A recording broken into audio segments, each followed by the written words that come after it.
for one.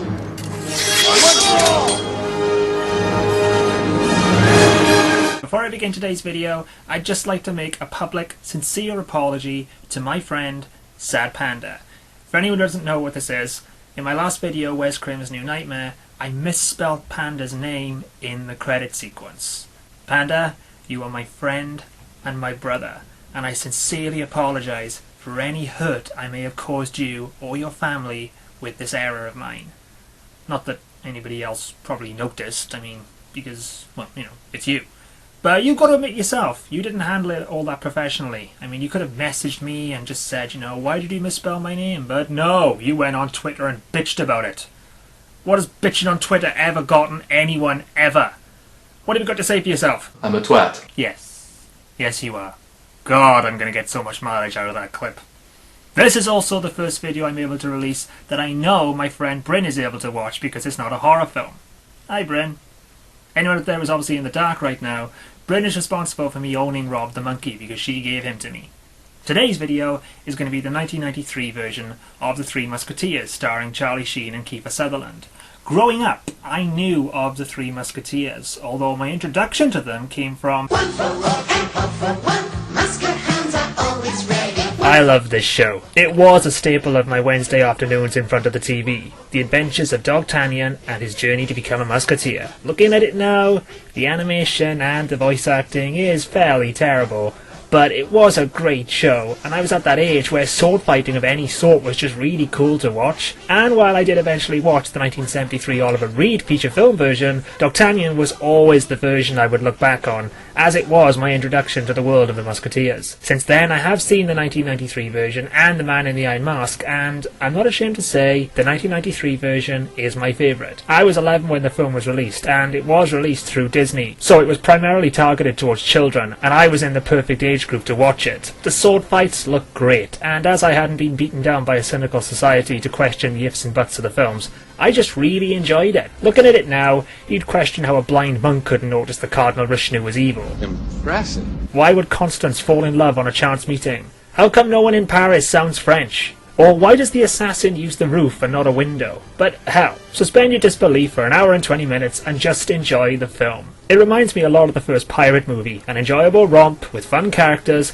that doesn't take itself too seriously. And interesting I compare it to the Pirates films because Oliver Platt completely steals the film as Porthos and was Jack Sparrow before Jack Sparrow was even a glint in Johnny Depp's eye. Don't tell me you've never heard of me. The key factor to the film is fun, helped by a great chemistry between the three leads, all of whom help elevate the film with their performances. And while not perfect by a long way, it is enjoyable. Very enjoyable. It also, unlike the newer version of the tale, gives each musketeer a character to play with. Porthos is the adventurer, Aramis the wise man of God, and Athos the crusty beaten down dark horse with a secret. Yet together, they form a great team. And while the story is told through D'Artagnan's eyes, the musketeers are truly the heart of the tale. As for the only weak link in the film for me, that would be Chris O'Donnell. He was young when he played the role, and was able to take that fearless youth side of D'Artagnan and work with it. But while the cast of Sheen, Sutherland and Platt seem to be having a ball with their roles, playing them with tongue firmly in cheek,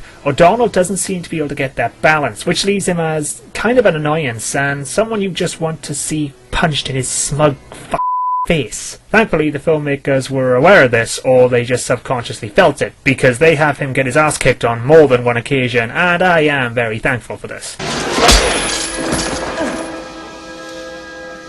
Idiot.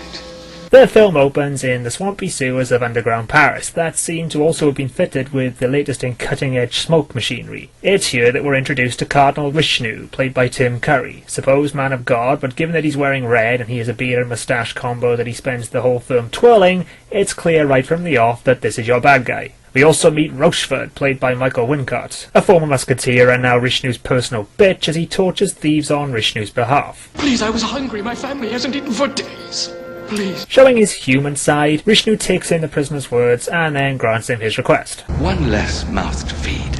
Moving along, we're introduced to D'Artagnan, played by Chris O'Donnell, as he drills Gerard, played by the Eighth Doctor himself, Paul McCann, turning in a performance that seemed to inspire John Travolta for Battlefield Earth. Fantasy!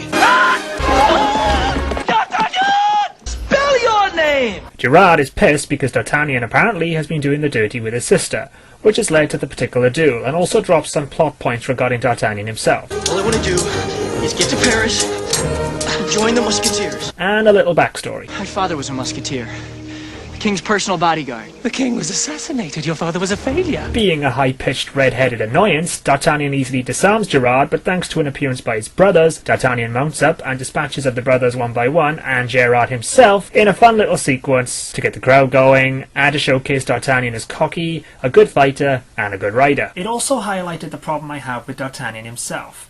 I just find him very unlikable. He's cocky, sure, and it is possible to play cocky and still be likable. And part of the journey is how the hero starts out cocky and then becomes a more rounded character, a more of a team player, a nicer individual. But O'Donnell really doesn't seem to be able to pull that off, and it's through the film that he seems to take a back step, and the only reason he becomes likable is because the Musketeers start to dominate the film. Also, he gets his ass kicked on more than one occasion, which makes him much more easier to stomach. Moving back to Paris, due to Richelieu's scheming and his slow takeover of the country, the Musketeer flag is burned and the Musketeers disbanded with the threat of imprisonment to all if one resists. All for one, and one for all. I'll say this now, Michael Wincott as Rochefort is just a brilliant bad guy. Through the majority of the film, he shows brief glimpses of the true evil, usually being the stone-cold assassin. But it's not until the final act where he lets himself go, and it's well worth the wait. With the Musketeers now disbanded, Rochefort informs Richelieu that 3 remain, the 3 being persons whom Rochefort himself holds a personal grudge against, and is ordered to bring them in immediately. Athos, Porthos, Aramis. Arriving on the outskirts of Paris, D'Artagnan shows his bravery, resourcefulness, and sexism by saving 2 women. Do you have any idea what you've done? I've saved you and your friend from these bandits. These bandits are the Queen's own bodyguards. And they got taken out by him, a kid, in this film. The Queen really needs to hire new bodyguards. This is also the introduction of Constance, the love interest of the film. I say love interest, but there really isn't much of a story to it. The story arc really feels forced in, as they barely have 3 scenes together through the whole film. But I guess being Disney, the film was trying to carry that fairy tale notion that it is possible to fall in love at first sight. Honestly, you could have taken out this subplot and it wouldn't have been missed, but thankfully the film doesn't dwell on this meeting and it is much better for it. Arriving in a very English-sounding Paris, hey, it's a fun film aimed at kids. If you want to dissect a film for being historically inaccurate, go and do it to Inglourious Bastards. D'Artagnan enters the former Musketeer headquarters and meets Kiefer Sutherland's Athos. Damn it! D'Artagnan, being a rude, arrogant little prick, sets about endearing himself to the locals right from the off. I just got here. You're not being very helpful. The hero of the film, ladies and gentlemen. Saying that, if Kiefer Sutherland was in Jack Bauer mode now, he'd string him up by his chest hairs and then torture him with a spike. Taking exception to his rudeness, Athos challenges him to a duel, arranging the meeting for noon later that day. Ever the persistent one, Gerard arrives in Paris tracking D'Artagnan with his brothers, so our hero makes his escape, but through an accidental bump he earns the wrath of the mighty Porthos, played by a show-stealing Oliver Platt. This sash was a gift to me from the Queen of America. And clearly not having enough of a death wish, another duel is arranged, this one for 1 PM. The funny thing for me coming into this film, having me raised on the cartoon, I'd always thought of Porthos as the leader of the 3. He was referenced directly as being the leader in the cartoon. So to see Porthos here as the wacky, wisecracking adventurer did catch me a little off guard, but thanks to Platt's charismatic performance, I quickly got over that. The final Musketeer, Aramis, played by Charlie Sheen, is a man of God. No, I don't buy it. He's also a womanizer. Okay, I buy that. And seems to spend his days tutoring hot married women. My husband. You're married? No, I definitely buy it. You must pray for our sins. I love that reaction. Making his escape from the window to the ground below, Aramis ends up atop of D'Artagnan. Thank you. You broke my fall perfectly. And even though Aramis apologizes, D'Artagnan takes that step from arrogant shit who needs a kick-in to all-round complete idiot who needs a good mauling, and another duel is arranged, this one for 2 PM. He's been in town less than an hour, he's already got a group of brothers trying to kill him, and he's just arranged 3 separate duels. He's got a long journey ahead of him before he becomes likeable. Moving into the palace, we meet Queen Anne, played by the absolutely fine Gabrielle Anwar, and the obviously wigged King Louis, played by Hugh O'Connor. A couple married through arrangements, so they're not exactly soulmates for life, despite both of them being hornier than a porn star at a Hugh Hefner party. Louis is pretty pissed at Richelieu for dismissing the Musketeers without him getting to address them first, which plants in a few more seeds of the plot, namely that England and France are at war, and Richelieu is slowly taking over the kingdom and undermining the king. I thought it best to act quickly. I will be the judge of what is best For me and for France. See, when your wife looks like that, and looks at you like that, that's the moment you dismiss the whole room and take her to your room. You idiot! A little later at a private party, Rochefort arrives to arrest the three Musketeers, with this being the first chance we get to see them together as a trio, and a sign of the tensions that exist between the three and Rochefort. Hello again, Cyclops. See, it turns out Rochefort killed a Musketeer, and through testimony by Athos, Porthos and Aramis, he was removed from the guard. You should know. 3 of you stood against me. Arriving for their duel, D'Artagnan discovers his 3 opponents are all Musketeers, but having made the challenge, he prepares to battle Athos until the Cardinal's guards arrive to arrest the 3 men. Only a fool would try and arrest us twice in one day. You're under arrest. A fool. And this, being the first scene where we get to see the 3 Musketeers fight, allows for some truly fun moments, especially from Porthos and Aramis. And I remember this being the sequence when I first saw this in the cinema, where I actually started to get the tone the film was aiming for. This also begins the first of many an awesome Porthos moment. And as there are a few in the film, I really feel I should start a counter. Okay, go. You come in peacefully and you intend to resist. Oh, don't be so stupid. Of course we intend to resist. Just give us a moment, all right? 5 of them, 3 of us. Hardly seems fair. I wish you give him a chance to surrender. I love the reading show, with the reactions played at just the right pitch, and this is a scene that O'Donnell is effective in, because he's literally being pushed out of the picture. Deciding to stand with the Musketeers, there's a nice moment where he tells them his name, and from their reactions, you just know they've heard of his father. But as they're being arrested at this point, this really isn't the time to socialise. Everyone acquainted? Now, we are prepared to resist you. Pairing off, they made short work of the Cardinal's guards, but being wanted men, the Musketeers don't hang around. You, boy, are arrogant, hot-tempered, and entirely too bold. I like that. Reminds me of me. And knowing what an annoying hothead D'Artagnan is, they leave him, and within moments of them departing, Rochefort arrives with another pack of guards, and D'Artagnan, never the smartest kid at school, Long live the Musketeers! is knocked from his horse, knocked out, and arrested. And you just know they probably gave him a few good kicks while they were at it. Well, I'd like to imagine they did. I mean, it's not like he doesn't deserve it. In the dungeons, more plot is unveiled as Rochefort takes D'Artagnan's sword, and D'Artagnan, clearly having learnt his lesson from threatening 3 Musketeers and a small gaggle of Cardinal's guards, threatens Rochefort and gets knocked out again. Good God, kid, learn from your mistakes, damn it! Managing to escape the cells, he spies Richelieu meeting with Milady de Winter, played by the also fine Rebecca de Mornay, as he arranges a betrayal of the king by proposing an alliance with England, and is sending Milady to Calais, where she'll sail to England and have the Duke of Buckingham sign the treaty, all part of Richelieu's plan to put himself on the throne. Richelieu, ever the man of God, does seem to have a bit of trouble controlling his urges, though. I was making an observation, not an offer. D'Artagnan is discovered, but refuses to give up the Musketeers, and we get a huge hint to the identity of his father's killer. D'Artagnan. And due to him doing something noble for the first time in the film, he's sentenced to death. This was the first moment where I actually started to care for the character. He's not being cocky or confident, he's scared, but remaining brave in the face of certain death. Fear not, my son. We are with you, always. All for one. One for all. And having replaced the executioner and the priest with Athos providing transport, D'Artagnan is rescued as the Cardinal's guards give chase, allowing for some fun interplay between the 3 main actors again, and allows Platt to, once again, steal the scene. They're firing at us! Campaign? We're in the middle of a chase, Porthos. You're right. Something red. Seriously, they could have built the whole film around him. Stealing the horses and setting fire to the carriage, which allows them to fully escape and put some distance between them and the guards, the plot now officially kicks in, as they set off to Calais to stop Milady from leaving France with the treaty, which would also prove that Richelieu is conspiring against the king. Not that he doesn't make it completely obvious, you know, but hey, it's a Disney film. Not to be outdone, Richelieu sends word to every bounty hunter in France to find and kill the 4 men. Stopping off for the night at a tavern, it's the first chance the 4 are able to bond on a non-confrontational level, and allows them to get very, very drunk. Porthos teaches D'Artagnan the art of seduction and kissing, Aramis teaches him the art of poetry and seduction, and we get some nice little hints into Athos's backstory as he retells the story of a count who gave up his title and land after turning in his wife after discovering she was marked for death for killing a man, a crime she swore she was innocent of. When the guards came to take her away, to be executed, she was still professing her undying love. And as with most Disney films, this personal moment is then injected with a dose of comedy. Ooh. May I have the stats?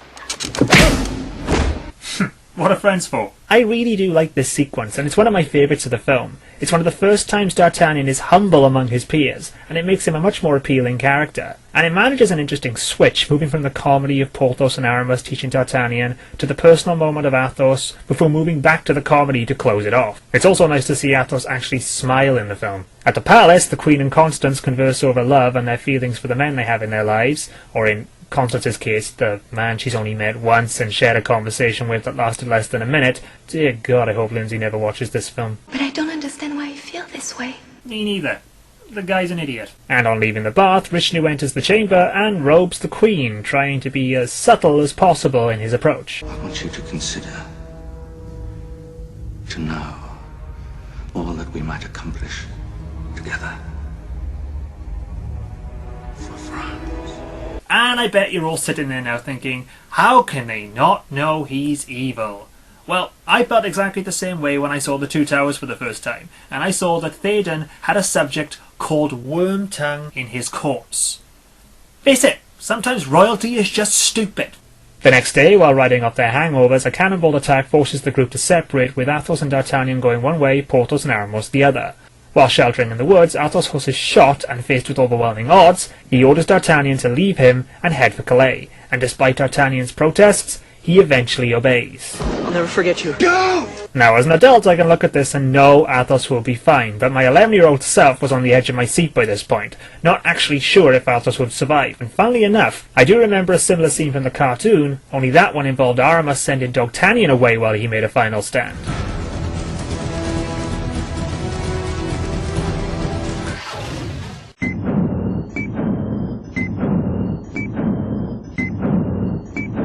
Back at the palace, Louis finally calls Richelieu on all the rumours he's been hearing about him. There are so many to choose from. And at a fun moment, Richelieu reels off everything he's pretty much been doing through the entire film. Teach pigs to dance and horses to fly. Well, save for that, in an attempt to dismiss the whispers of the palace. Curry is especially good here as he puts a wall between the king and queen and manipulates them both, with the obvious solution here being all it would take is for the queen to tell the king he made a pass at her in the bath chamber. But like every romantic comedy or soap opera storyline that came before or since, this doesn't happen. Remember, at this point in time, France is full of English-speaking men and women. You keep suspending that disbelief, people. Later that evening, having ridden for the whole day, D'Artagnan collapses on the road and is discovered by sheer coincidence by Milady's coach, where he is taken on board and awakens to a pretty captivating sight. You just know as soon as he opened his eyes he thanked the Lord right there. Wait, what is he doing? What are you doing, you idiot? Get back in that bed right now! Oh, what a dick. Remember all those things I said about D'Artagnan starting to become a more appealing character? Yeah, I take it all back. He's an idiot. Now, seemingly on a roll as far as idiocy goes, he confesses his mission to Milady, which goes down well, and she tries to kill him. Fighting her off, he discovers the mark on her shoulder, branded to those who are to be put to death. Yeah, she's Athos's wife. Lucky bugger. So her guards tackle him, and he somehow talks himself out of it. You can kill me, but a surprise waits for you that even Buckingham can't prevent. I really don't know how that works. I'd have been... You can kill me! Okay. Sparing his life and deciding to take him with her, the lady is forced to leave the inn as she's also being tracked by the sibling of a man she actually did kill. Arriving at the boat bound for England, they discover the whole crew is dead. Not all of us. Which leads to another fight and, you guessed it, some great Porthos moments. Porthos the pirate!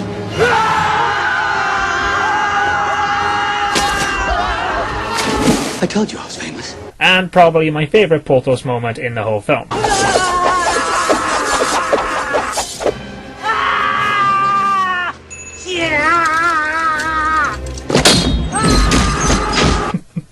If there's ever any doubt that Oliver Platt was just having the time of his life with this role, that one sequence should be proof enough. While the battle continues, Milady attempts to escape and encounters a returning Athos, battle-scarred, but alive. And in a scene right out of 24, Athos holds a gun to Milady and demands she hands over the treaty. I will shoot. See, if he were Jack Bauer, he'd have already shot her by now. Actually, now that I think about it, this film not only inspired Pirates, it inspired Battlefield Earth and 24. That's a hell of a legacy. With the treaty in their possession, they learn Richelieu plans a demonstration of his power, and with Milady now arrested and sentenced to death, she first asks Athos to spare her life, and when he can't, she refuses to tell of Richelieu's plans. What has this world ever done for me?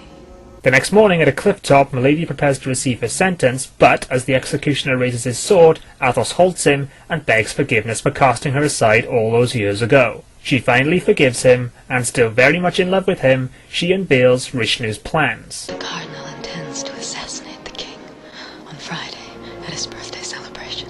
Before throwing herself from the cliff top to her death. I've got to say, even though it's a Disney film, that is a pretty heavy scene right there. Keep in mind, this is long before the days of kids being hung in pirate movies. Although, as many people in the comment sections did say, those films weren't marketed towards children.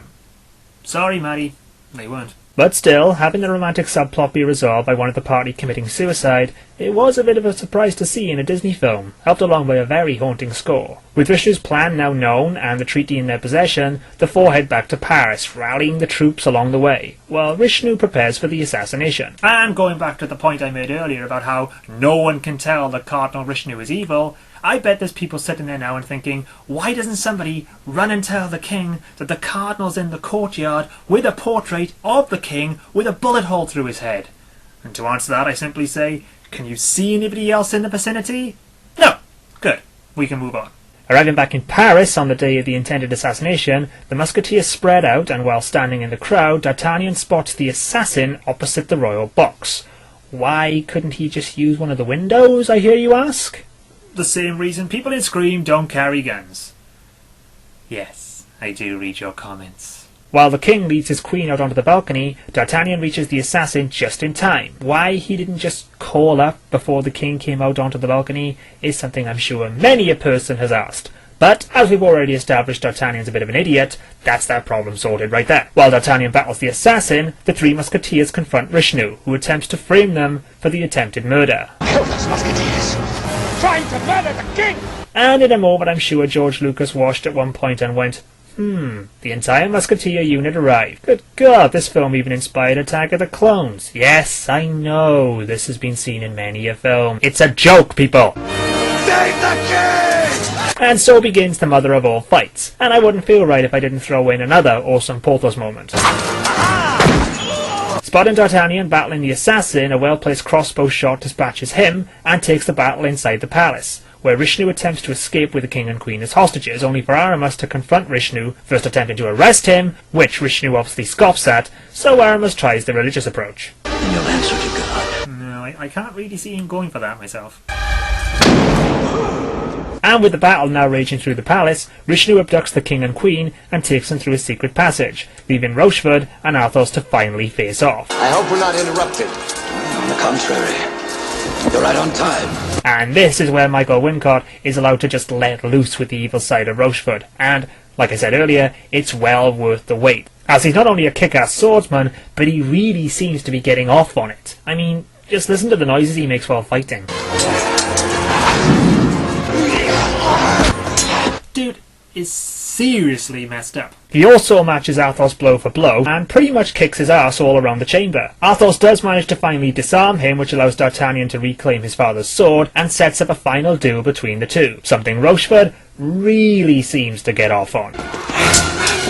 Porthos, meanwhile, spots the fallen Aramis, and in my favourite moment of the entire film, he drops the adventurer persona and just surges towards his fallen friend. The fact that the Joker of the group can suddenly turn serious helps put over the impact of this sequence more than music or direction ever could. And by having him and Athos just show concern, just cements the feelings these three men have for each other. And it's accomplished so simply. No long awkward stares or tales of adventures we've never seen them go on. It's just one character showing concern for the other. Is he dead? Of course he isn't dead, and any cynical 16 to 30-year-old would sit there and say, I called that, but the 11-year-old in me at the time, I was just relieved. There is a God. And the three united, they head off after Richelieu, entering the dungeons that we saw in the film's opening, and faced with three paths. Isn't that always the way? They separate. Back in the palace, D'Artagnan continues his duel with Rochefort, but the guy is seriously outmatched in every single way. And I like that. It's already been established in his battle with Athos that Rochefort is a master swordsman, so he should be able to kick D'Artagnan's ass. It also does lead to another moment where I'm sure George Lucas went, again while watching this.